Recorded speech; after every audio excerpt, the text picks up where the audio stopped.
ప్రియమైన వారలారా, ఎలా ఉన్నారు? బావున్నారా? కోపంతో ఉన్నారా? విచారంతో ఉన్నారా? భయంతో ఉన్నారా? గందరగోళంతో ఉన్నారా? ఈ ఉదయకాలం మీకు ఎలా ఉన్నది? చాలా సంతోషంగా ఉన్నది, మనసానందంగా ఉన్నది. దేవుడు నాతో మాట్లాడారు, నేను ఆయనతో మాట్లాడాను, నాకు చాలా సంతోషంగా ఉన్నదని చెప్పుచున్నారా? లేదు, ఆయన నన్ను దర్శించలేదు, నాతో మాట్లాడలేదు, నాకు ప్రార్థించడానికి సహాయం దొరకలేదు అని చెప్పుచున్నారా? అది తప్పు. మనం దేవునికి సమయమును ఇవ్వాలి, ఆయన పాదముల దగ్గర కనిపెట్టుకుని ఉండాలి. ఆయన ఏం చెప్తాడో మనం గమనించాలి. వేదమును చదివేటప్పుడు ఆ వాక్యము ద్వారా మనతో మాట్లాడెదరు, కనుక మనము మనసు విప్పి ఆయనతో మాట్లాడవచ్చు. ప్రార్థనంతా చేసి చూశామండి, ఎంతో ప్రార్థన చేశాను, ఉపవాసము ఉన్నాను. నా పిల్లల కొరకు, నా భర్త కొరకు, నా భార్య కొరకు, ఉద్యోగం కొరకు, ఇంటి కొరకు, సేవ కొరకు అన్నిటికీ ప్రార్థించి చూశానండి. ఏదీ కూడా జరగలేదు. ఎంతకాలం ప్రార్థించేది? ఏదీ కూడా దేవుడు వినేటట్లుగా లేడు అని అనుకుంటున్నారా? ఒక భక్తుడేం చెప్తున్నాడో చూడండి. 40వ కీర్తన మొదటి వచనములో, యెహోవా కొరకు నేను సహనముతో కనిపెట్టుకొంటిని, ఆయన నాకు చెవియొగ్గి నా మొర్ర ఆలకించెను. నేను దేవుని పిలుస్తున్నాను, నాకు సహాయం చేయుడి, నాకొక అద్భుతం చేయుడి, ఈ కార్యములో విడుదల ఇవ్వండి, స్వస్థతనివ్వండి, ఈ నిందను మార్చండి, ఈ కార్యమును వర్ధిల్లజేయమని ప్రభువు నేను పిలుస్తున్నాను.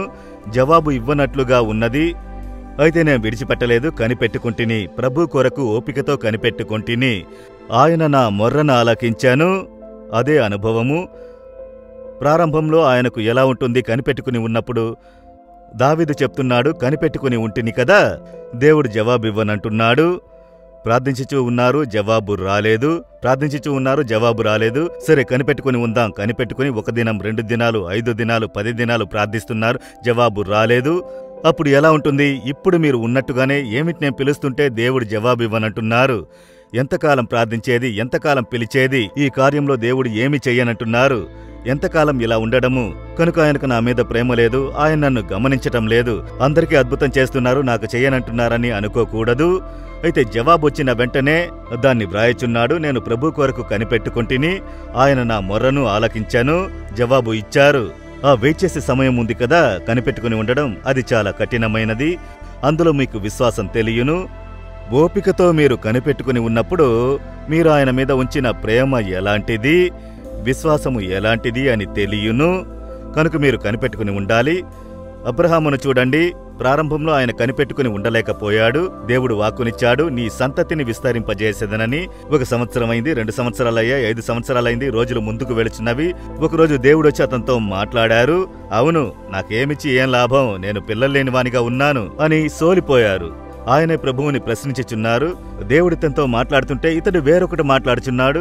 దేవునికి తెలిసింది, అబ్రహాం సోలిపోయాడు అని చెప్పి, బయటికి రా, గూడారమును విడిచి ఆకాశమును తేరి చూడు, నక్షత్రములను లెక్కించగలవా? ఆ విధంగా నీ సంతతిని విస్తరింపజేసేదను.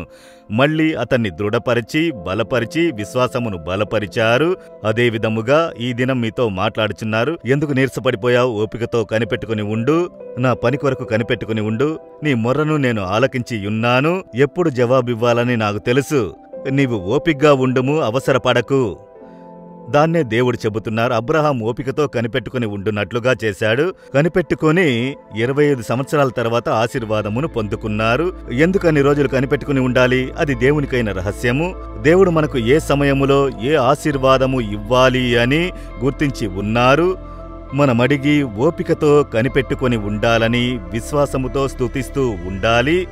నా పరిచర్యలో కూడా అనేకమైన వాటిని నేను చూసి ఉన్నాను. వెంటనే జరగాలని అనుకుంటాను, ఏమీ జరగవు. అప్పుడు వాటి కొరకు కనిపెట్టుకుని ప్రార్థించినప్పుడు కొన్ని కార్యములు 1 సంవత్సరం తర్వాత నెరవేరుతుంది, 2 సంవత్సరాల తర్వాత నెరవేరుతుంది. అది నెరవేరినప్పుడు చూడండి, ఎంతో సంతోషంగా ఉంటుంది. కనుక కనిపెట్టుకునే టైం మనకు ఎంతో కష్టంగా అనిపిస్తుంది. అయితే అందులో ఒక మేలు దేవుడు ఉంచారు. ఉద్యోగం కొరకు, మీ కుటుంబ రక్షణ కొరకు, బిజినెస్ కొరకు, ఒక ఇంటిని తీసుకొనుట కొరకు, లేక మీ సేవా కార్యము కొరకు మీరు వాక్కునిచ్చారు, నెరవేరలేదని కనిపెట్టుకుని ఉన్నారా? నమ్మకంతో కనిపెట్టుకుని ఉండుడి. తగిన సమయంలో జవాబు దొరుకుతుంది. అది వచ్చిన తర్వాత చెప్తారు, నేను ఓపికతో కనిపెట్టుకుని ఉంటుని, దేవుడు నాకు అద్భుతం చేశారని. అందులో ఉన్న సంతోషమున్నదే, అది గొప్ప ఆనందము. కనుకనే దావీదు ఆ అనుభవమును పొందుకున్నాడు. నేను ఓపికతో కనిపెట్టుకుంటుని, నమ్మకంతో కనిపెట్టుకుంటుని, ఆయన నా మొర్రను విన్నాడు. వినలేదు అని కాదు, నా ప్రార్థనను వినలేదు అని చెప్పకండి. విన్నారు, విని ఆయన ఓపికతో ఉన్నారు. ఆయన పని అదే. లాజరు వ్యాధి పడకలో ఉన్నాడు. అది యేసు ప్రేమించిన కుటుంబము. సహోదరులు మనుషుల్ని పంపిస్తున్నారు, నువ్వు ప్రేమించినవాడు పడకలో ఉన్నాడు. యేసు అక్కడుండి ఒక మాట చెప్తే చాలు తెలుసా, మీరు పోండి, లాజరు బ్రతుకును అని అంటే స్వస్థత కలుగును. ఆయన మాట ద్వారా అద్భుతం జరిగింది కదా. అయితే అది చెప్పలేదు. వారు చెప్పి వెళ్లారు యేసు వస్తాడని. ఆయన రాలేదు. అతను మరణించిన 4 రోజుల తర్వాత వచ్చాడు. కనుక వీరందరూ కనిపెట్టుకుని ఉన్నారు. కనిపెట్టుకుని చూస్తే అంతలో మరణం సంభవించి అన్ని తలక్రిందులుగా మారినవి. కనిపెట్టుకుంటేమి, యేసు రాలేదు. ఇంకా వస్తాడని అనుకున్నారు. అయితే దేవుడు వారి ప్రార్థనకు జవాబిచ్చారు. ఎప్పుడు? అతడు మరణించి సమాధి చేయబడి 4 దినములైన తర్వాత జవాబిచ్చుచున్నారు.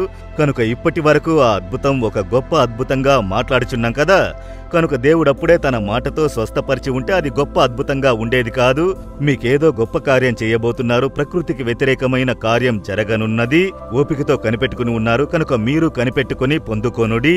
నేను ఓపికతో కనిపెట్టుకుంటుని దేవా, మీరు ఇచ్చెదరు, నేను విశ్వసిస్తున్నాను. తగిన సమయంలో ఇచ్చెదరు. ఈ దినమే ఇచ్చెదరు. రేపు జరుగును, మరుసటి రోజు ఇచ్చును. ఎవరికి తెలుసు? అది ఆయన పని. మీరు చెప్పండి, నేను ఓపికతో కనిపెట్టుకుని ఉంటాను దేవా, పొందుకునేంత వరకు కనిపెట్టుకుని ఉంటాను దేవా. మీరు నా తండ్రి, నాకు ఏది బెస్ట్ అని మీకు తెలుసు అని ఓపికతో కనిపెట్టుకుని ఉన్నారా? చెప్పండి దేవా, నేను ఓపికతో కనిపెట్టుకుని ఉంటాను. ఏ రోజు కూడా సనగను గొనగను కొరత చెప్పను, అవసరపడను. నేను మీ ఎదుట మొర్ర పెట్టాను. నా కుటుంబం రక్షింపబడును, నా భర్త మారును, నా పిల్లలు మారెదరు, నా భార్యను రక్షించెదరు, ఉద్యోగంలో హెచ్చింపు కలుగును, పిల్లల చదువుల యందు ఆశీర్వదించెదరు, అప్పుల సమస్య తీరును, వ్యాధి నయమగును, అద్భుతము జరుగుటకు నా సేవా సరిహద్దులను విశాలమగును. మీరు చెప్పినది ఇచ్చెదరు.